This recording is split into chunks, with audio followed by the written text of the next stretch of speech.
What's your getting IQ? PTSD. 120? 91? And what does it all mean?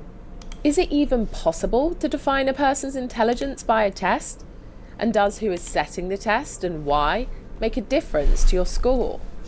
Welcome to this short guide to IQ, made with the help of two highly intelligent experts. IQ really started with Alfred Binet, who was a Frenchman, and he was asked by his government to develop a test that could determine whether people needed remedial help with their education. They later became dubbed IQ, Intelligent Quotient. But he warned against that name because he said they weren't tests of intelligence. What they were tests of a certain kind of ability. So Binet was the originator of intelligence testing, and that led to the concept of IQ that we have today.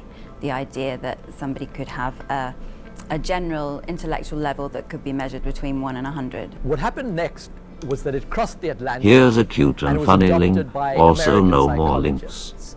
And they decided that IQ was innate, that you were born with it, there was nothing you could do to change it, and that different population groups, different ethnic groups, had different innate IQ.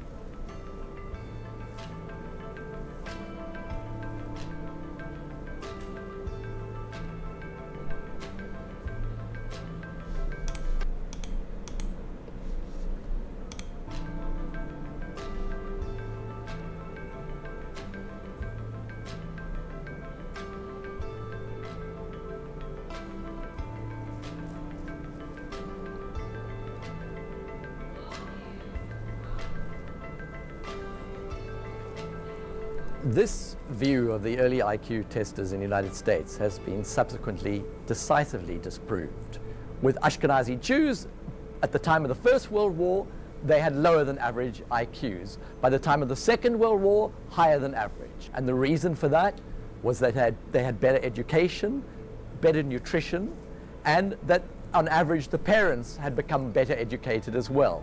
So those factors shifted the average IQs. The reason different groups score differently on IQ relates to the fact that IQ tests measure abstract intelligence. In other words, your ability to deal with abstract logic. And that is determined very significantly by what happens in your early years of your life. So if you come from a community where there's a lot of argument, where you're encouraged to read, where you're encouraged to discuss things, on average, it's likely that that community will have higher IQs. IQ tests have often, throughout history, This has not been proven, by the way. to further political What is aims, blabbing about right whether now? those be sexist, racist, whatever agenda politicians may want to put forward, IQ tests have been used to support that. And the idea that they are scientific because they're based on quantitative measures has been something that's been exploited by many governments. IQ tests in the early 20th century, sometimes women did fare worse. That wasn't always the case. Intelligence tests were based on completing activities such as completing a puzzle, completing a task, looking at reaction times, and if someone had not engaged in those activities before, Yeah, all of these are not example, valid never IQ been tests that they allowed were to using back then. access these kinds of The only valid IQ tests are the ones that are using the Raven's matrices, right? Which is the pattern recognition that you usually see nowadays. Because then you don't have to take into account education. You don't have to take into account language, right? None of those are needed for the actual IQ tests that we have today. These are all outdated ones that they had probably asked if you have 4 apples and you remove 3 apples, how many apples do you have remaining in fucking English or something, and expect immigrants to do well on that. Like, it's stupid as shit. But Raven's matrices are the only ones that you can actually do. It's the one that has up arrow, right arrow, down arrow. Which one is the next arrow? It's left arrow. An immigrant can see that without a single fucking spoken word of English, right? And this thingy that different ethnicities have different IQs, that's also bullshit. It's not been proven, at least, whether it's true or not. It hasn't been proven because there hasn't been An operation like Mensa, for example, they don't operate in third world countries. And the thing that people don't understand about IQ, which is majority of you guys, and the majority of people saying that different ethnicities have different IQs, that IQ is a bell curve, right? With a standard deviation of 15, by definition, all right? And what is this based on? This is based on the country, all right? It's based on the region where they make this bell curve from, right? So in Sweden, it has 100 IQ. In America, the average IQ is also 100.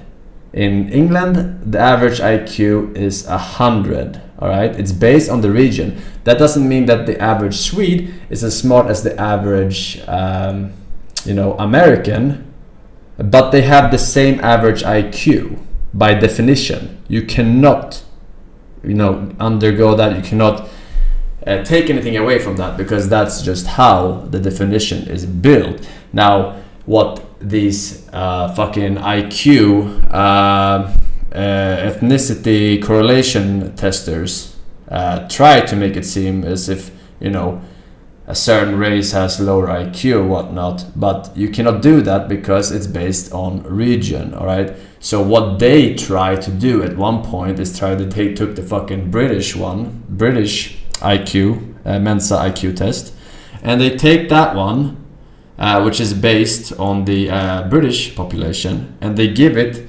to third world countries, right? And they have the same criteria as, for example, it being timed and supervised and yada yada yada yada yada, right? And when you do that and they get a slightly lower result, they say, okay, so they have lower IQ, but this could be a lot of fucking different factors that they are too sub-IQ to understand in their formula, right? It could be malnutrition, right? Malnutrition makes you think slower, especially since it's a timed event. Every question you don't answer in time will subtract your IQ, right? So like when people in this show, they don't know what the fuck they're talking about. Like they talk about this old test, they are not relevant. These people saying ethnicities have different IQs, they don't know what the fuck they're talking about. They're all sub-IQ, alright? One of the dangers of IQ tests is that people see them as a measure of intelligence, whereas really what they're measuring is abstract logic. And which is intelligence. Like emotional intelligence. Book smart is just smart. Like long-term memory, like wisdom that they don't measure. I'm not opposed to IQ tests per se. I think that they are useful in measuring abilities in things like maths, science, computer science, because they're measuring the same kinds of things that IQ tests measure. I think the biggest misconception about IQ is that it's the same thing as intelligence, and it's not. We've seen that IQ can change. IQ is the same thing as intelligence, but IQ and intelligence is not the same thing as smart, as people commonly use the term when you know a lot of things, all right? When someone is read up on a lot of things, the majority of people go, oh, that guy is smart. He knows a lot about politics. He knows how the government works. He knows, oh, this guy is very smart. He's a doctor. He has read, all the biology and whatever is needed, right? But it's not the same thing. The intelligence is the ability to absorb knowledge at a better rate than someone who is not as intelligent, all right? So they have an easier time becoming what is commonly known as smart, right? I hope you enjoyed my TED Talk, chat, and can now differentiate. And education can change IQ. It is not fixed. I would hope that intelligence would never be used as a concept to make political decisions over whether or not someone has access to education, access to healthcare, access to freedom of movement, access to any of these universal human rights. Intelligence is a multifaceted thing, and multifaceted things can't really be measured in terms of a single number, which is what IQ tests give you.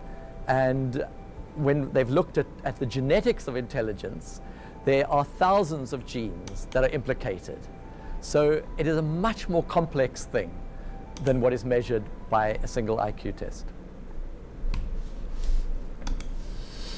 Says a lot about you now that you still don't know what graphic settings mean in games. Because I don't give a shit. That's the simple explanation. If I need to understand something, I will understand it. But I simply cannot be arsed to learn graphic settings in games, alright? Fucking countries, locations on a map that I will never visit, right? It's useless knowledge, alright? History, useless knowledge, alright? History shapes the future. No, shut the hell up. Nothing ever happens, man. So that way, you have room for things that is absolutely of the essence in that specific moment to learn, right? It's the best possible thing. That's why I suppress so much shit, alright? So much shit. Like, I don't remember shit about shit, but that's only useless shit. If I need to learn something, if I need to study math for something, I will learn it, alright? I've suppressed all my math, pretty much.